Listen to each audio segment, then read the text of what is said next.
Welcome back to Garage Builds. If you haven't already, hit that subscribe button, also the like button and the notification button, the little bell. So today we are going to install the GPS and track.com unit into one of my TURO cars. They do send you the 2 relays. So it'll be 1 relay per unit. I did order 2. I'll be installing 1 on the other car. And then they give you the GPS tracker and a ribbon here that will be plugged into there and hooked up. So this unit does have the kill switch for the starter. So if there's an instance where you need to deactivate the car, you can do so by shutting down the ability of them being able to start the car. It does come with an installation guide, but yeah, so this is not car specific. Okay, this is going to be a generalization on how you're going to use the relay and how you're going to power up this module. So depending on your car, it's going to be a different color of wires. This one is going to go into a 2022 Kia Forte. And the first thing that you are going to want to do is get into this area here. Okay, so you're going to pull off your fuse door, and it would make it a lot easier if you pull off this whole panel here. Okay, this whole panel. Usually there's some screws down here. There's one there, and there's one down here. So that'll be the first step. Again, it's going to be different on whichever car you're working on, but it's the general same idea, same concept. You're still going to have to get access to the bottom of the steering column. Okay, so we'll go ahead and start by removing that. Okay, so now that we got the cover off, this one was the cover that was down here. Okay, so we got that off. Now what we're going to want to do is see the steering column. Okay, you're going to get under the dash here, and you're going to look for the cables that are running from up top on the column down, okay, and then they go to the car. So in here is where we're going to get our wires that we need for the starter, so that we can cut that and put that relay in there to interrupt. So what we're going to do now is take our box cutter.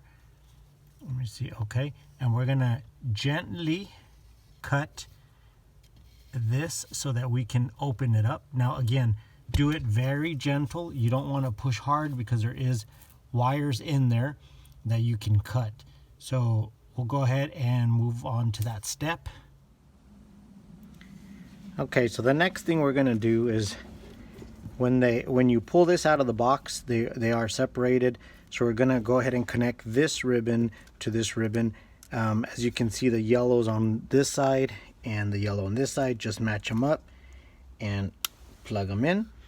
Okay, now they do say to have this box with this side down. So when you're looking to see where you're going to mount your unit, make sure that it's mounted with the sticker part downward. Okay, it is hard to get it in a flat surface, so you can put it at an angle, but just make sure that the sticker is pointing downward. The next thing we're going to do is at the end of this ribbon, okay, there's going to be black, red, white if you're using the relay to kill the starter. That's going to be one of the ones that you're using as well. Now on their instructions that they give, they do say to get your constant, which is going to be your red wire, from the OBD plug. Okay, and I don't know if you can see that there. Let's All right, from the OBD plug. Now they say to use pin number 16 as your power, and then there's a pin, let me see, this black one here for your ground. Now to make sure that that is a constant power source, you can get your meter. Okay, you can get a multimeter, set it on DC voltage, and make sure you ground the ground wire to the ground, and then you can get your red, and you can test 16, and that one is showing 12.41. So that one does have constant power. Okay, so we'll be using that as the power, and then we'll use the ground wire for the ground. And once we get those hooked up, then we'll move on to what we need to do as far as to kill the starter and add the relay. Okay, so let me see if you can see it. I mounted the unit back here.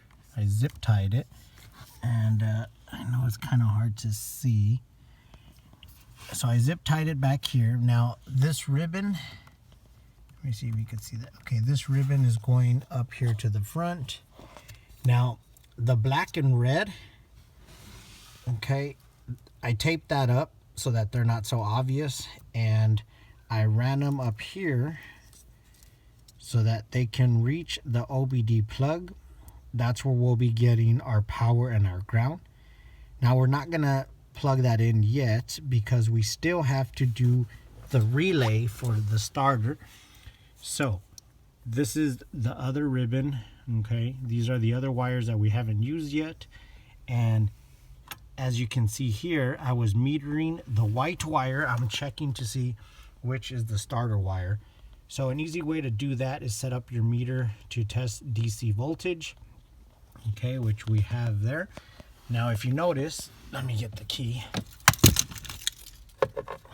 When you crank the ignition, you should see a change in the multimeter. Now right there, I'm at accessory. Okay, you don't want that to change as far as OL. Now as soon as I crank, see that change? Okay, now I'm going to turn it off. Okay, now we can check it again. When I crank, it should be at 12. There it is. Okay, so now that we know which is our starter wire, okay, we are going to have to cut that wire. I know this is scary, but you could always fix it if need be. So now what we're gonna do is cut this wire here.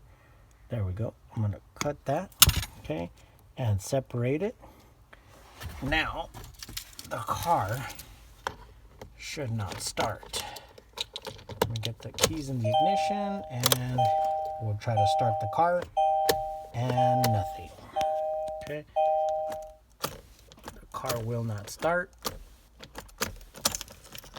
Okay, so now we'll go ahead and get our relay ready, and we'll go ahead and I'll show you how we're going to connect this relay. Now what we're going to do is start connecting the relay. The black and the yellow wire are going to go together with a butt connector. You can get these, and then you simply crimp them. Okay, so now the black wire is going to go to the ignition side, the switch. So that'll be the wire coming from the top down. Okay, so now we're gonna put this on there like so.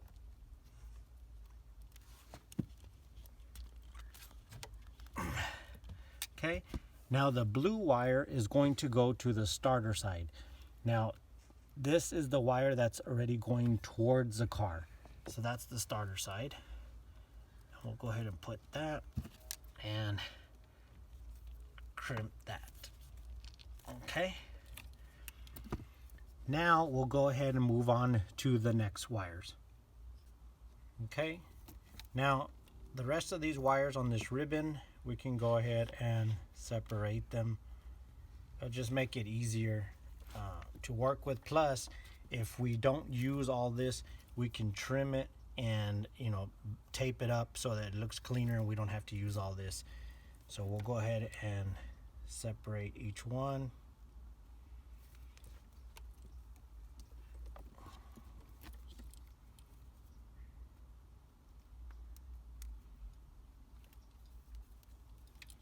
All right, now we'll go ahead and move on to the next step. Okay, the next step is we're going to connect the white wire that's coming from the ribbon to an ignition of the car. So to get your ignition, you're going to test these. It's usually the thicker wires. On this one, it's going to be the pink. So we'll go ahead and put our test in there, and if you can see the meter, I don't know if you can see it there. Okay, as soon as I turn the key, there, we got 12 volts. So what we'll do now is, again, we're going to connect the white wire to the pink one. Once we get that hooked up, we'll move on to the next step. Okay, so now that we have the power and the ground hooked up to the OBD connector, okay, the last thing we're going to need to do is power up the relay. So you're going to want to get your meter again, and you're going to go ahead and test these wires. Usually the red is the 12 volt constants, which you can see there. So what we're going to do now is we'll use our pick tool again to make a little space between these wires, okay? And we'll get the red and we'll connect that in there. Oops.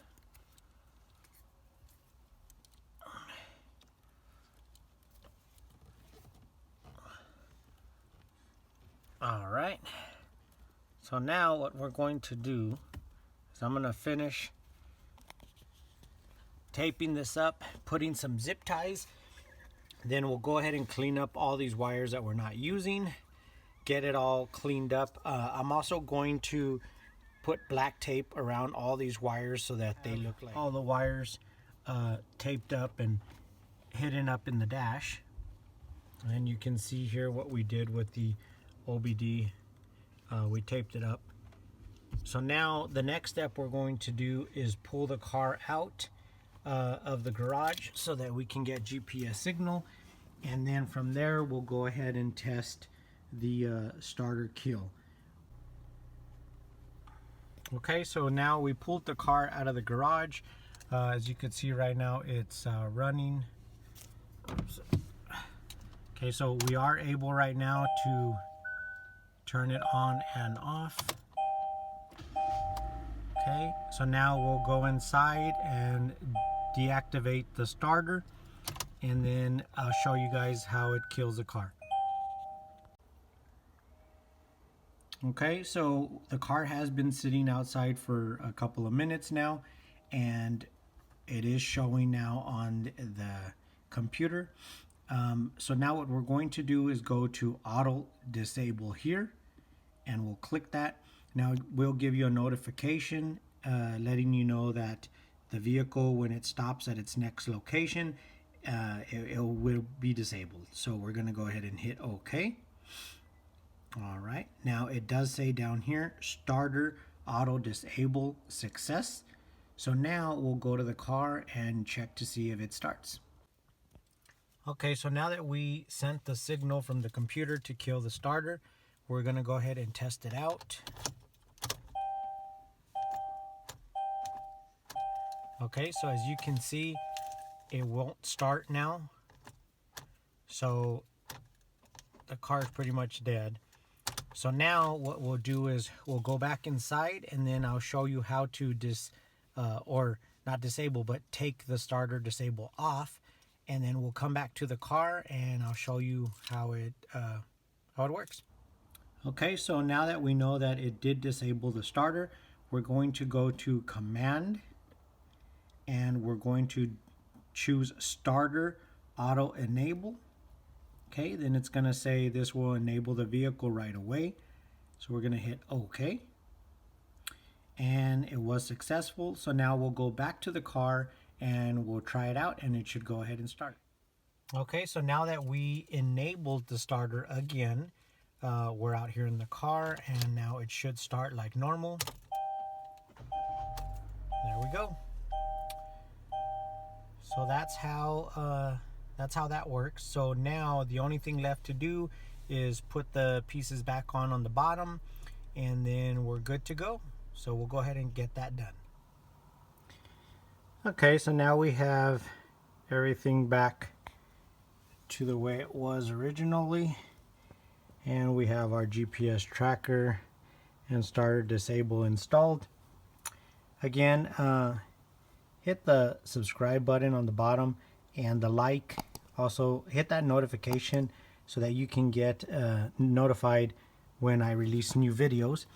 And if you have any questions or need any help, go ahead and comment in the area below, and I'll try to get to those as soon as I can. Again, thank you for watching the video, and I hope this helps. Until the next one.